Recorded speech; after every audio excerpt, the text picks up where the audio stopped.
What's up, Taiwan? I'm Reece with news from here in Taiwan and around the world. The new head of a cross-strait organization is facing detention over a long-running corruption case. Chung Wen-tan was recently named chair of the Straits Exchange Foundation, set up to handle business matters with China. He is also a former vice premier and former mayor of Taoyuan. Prosecutors now want him held incommunicado over a land development case going back to 2015.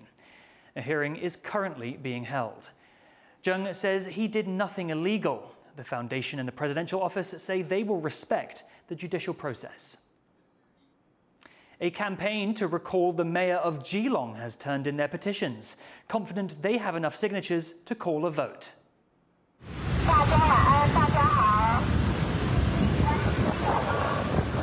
Mobilizing the masses to oust a mayor. A citizen group in the northern city of Keelung is going ahead with efforts to recall their mayor, Xie Guoliang, after months of campaigning. They're accusing him of incompetence and abuse of power, and of mismanaging a handover of the city's most popular mall. The petition needs just under 31,000 signatures to pass at the second stage, representing 10% of the local electorate. And despite being asked to clarify some discrepancies in the 43,000 names they submitted on July 5th, the group is confident they'll reach the threshold.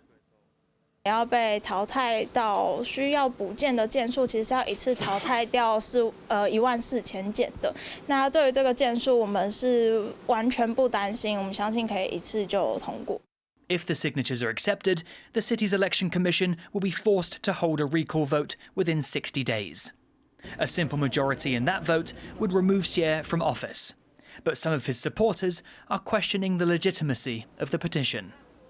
虽然罢免是人民的权利，但希望这次是最后一次程序松散的罢免联署，是否会继续专注施政？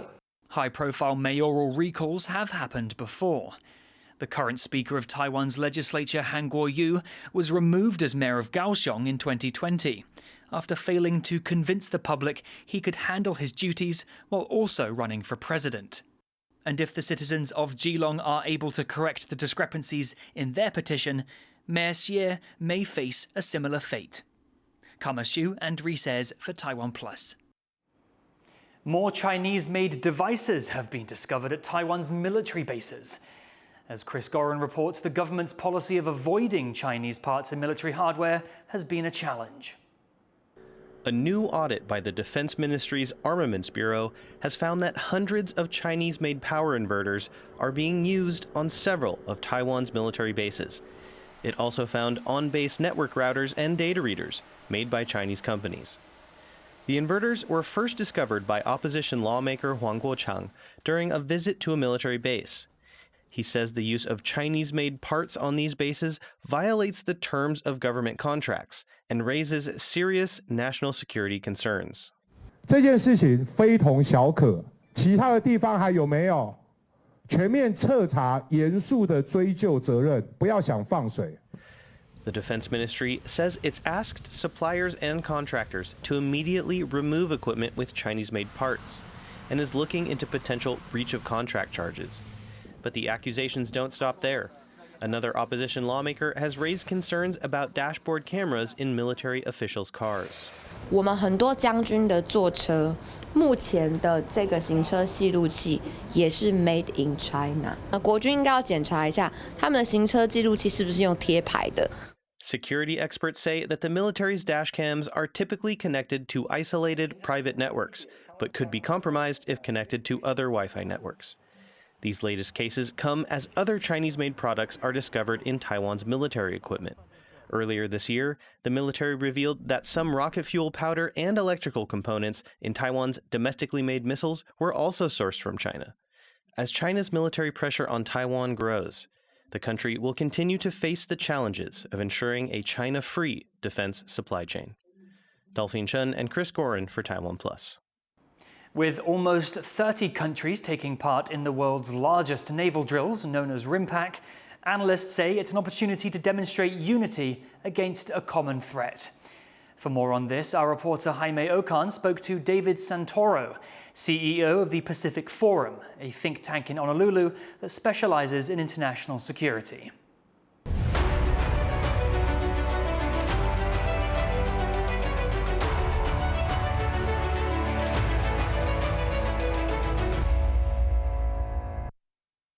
I want to jump in straight to this exercise, this RIMPAC drill, all these countries participating. I want to just first start off with the importance of it. Why is this exercise important, both for the United States and also for the other countries taking part in these drills in Hawaii? So I would say two reasons. One is it's critical because it helps get visibility to what the United States and its allies can do when they actually cooperate militarily. And visibility is important because that's how you show what you can do and change potentially the calculus of your adversaries. It's number one.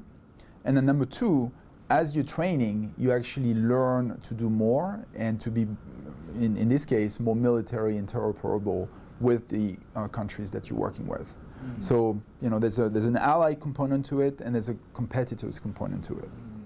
You talked about interoperability. For our viewers, can you kind of explain what does that mean when in terms of a military to military interactions? So working better together, working and using tools and capabilities in a way that makes sense if you're different countries. So how can we work together using different tools and capabilities in a way that will have the maximum effect? So, and that's a key part of the way we do business, if I may use those terms. But typically there's a specific language on how this is done. So it does matter. Most of the countries participating in RIMPAC are from the Indo-Pacific region, but a handful of them are also from Europe. Could this be a trend where we see European countries expand their presence in Asia? Absolutely. In fact, every time I'm in Europe, you see European countries paying attention to what is going on in the Indo-Pacific. They want to learn what's going on. They are also increasingly concerned about the so-called China challenge. So that's one aspect. The second aspect is you have European countries that have vested interests and a presence in the Indo-Pacific, both in the Indo and the Pacific, and that's particularly the case of the UK and France. So yes, they want to do more and learn more about the Indo-Pacific, but they've also, some of them have been in the region for a long time, and therefore operating in the region is natural for them. Now this year, the Philippines did not send a naval ship to RIMPAC. Local media in the Philippines are citing strained resources and because of the situation with China in the South China Sea. And also Taiwan has not been invited yet again. What does this say about the commitment from and to these allies if the two countries most affected by China's increasing pressure are not being represented? Well, I think they're very busy as it is. There's active tension, certainly for the Philippines, also for Taiwan, but it's very active in the Philippines. So I think what it says is that the allies that can actually contribute resources to military exercises can do that here. I think you'll see an increase of Taiwan participation, not in terms of seeing what's going on in military exercises.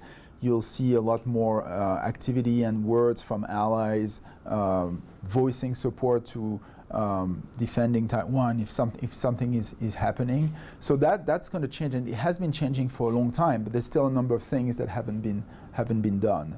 And frankly, I worry that what we're doing now is not sufficient and not fast enough to respond to the problem of as I mentioned, the challenge posed by China. That was our reporter Jaime Okan speaking to David Santoro, CEO of the Pacific Forum in Honolulu. Stay tuned to TaiwanPlus for more coverage of the RIMPAC exercises in Hawaii. More legal troubles for former Philippine President Rodrigo Duterte after he was accused of corruption.